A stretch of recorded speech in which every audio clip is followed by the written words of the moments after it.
వర్షాల వలన అంటే ఏఎస్ఆర్ ఛత్తీస్గఢ్లో పడుతున్న అధిక వర్షాల వలన మన గోదావరికి రెండో ప్రమాద హెచ్చరిక అనేది ఇక్కడ భద్రాచలంలో కానీ ఇక్కడ ధవళేశ్వరంలో కానీ జారీ చేయడం అనేది దాంట్లో మనకు వస్తున్న ఫ్లడ్ అనేది కూడా ఫ్లడ్ వాటర్ కూడా ఓవర్ఫ్లో అయ్యి మనకి లంక గ్రామాలు ముఖ్యంగా రామచంద్రాపురంలో 2 మండలాలకు సంబంధించి లంక గ్రామాలు ఎఫెక్ట్ అవుతున్నాయి.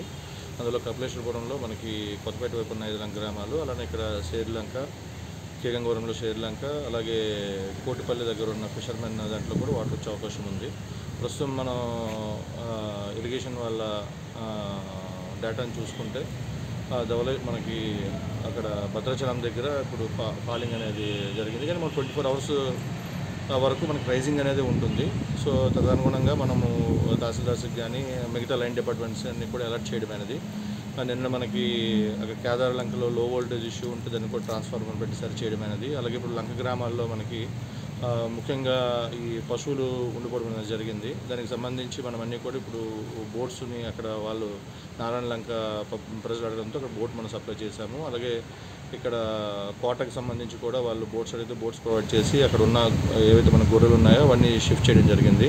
అలాగే మనకున్న అక్కడ ఆవులు, గేదెలు వాటికి వ్యాక్సినేషన్ కూడా మనము అక్కడ ఏడీ గారికి చెప్పి చేయించడం జరిగింది. అలానే బోట్స్, లైఫ్ జాకెట్స్ అన్నీ రెడీగా ఉంచాము. అలాగే దీనికి సంబంధించి మనకి థర్డ్ వార్నింగ్ వచ్చేటట్లయితే మనకు పూర్తిగా ఈ త్రోవలన్నీ కూడా కట్ అవుతాయి కనుక దానికి ముందుగానే మనం అక్కడ ఉన్న ఎన్ని హౌస్ హోల్డ్స్ ఉన్నాయో దానికి వాళ్ళు ఒక వారం రోజుల సరిపడా మనకి రైస్ కూడాను అక్కడ మనం డిపోస్లో పొజిషన్ చేయడం అనేది.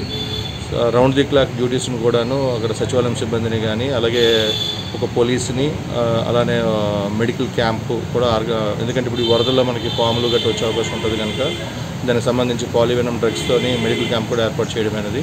అలాగే ప్రతి లంక గ్రామానికి ఒక మండల లెవెల్ ఆఫీసర్ని కూడా ఇన్ఛార్జ్గా పెట్టడం అయింది. దీనిపై మనకి ప్రతి 2 అవర్స్కి కలెక్టర్ గారు కూడా టెలికాన్ఫరెన్స్ తీసుకొని దీన్ని మానిటర్ చేయడం జరుగుతుంది.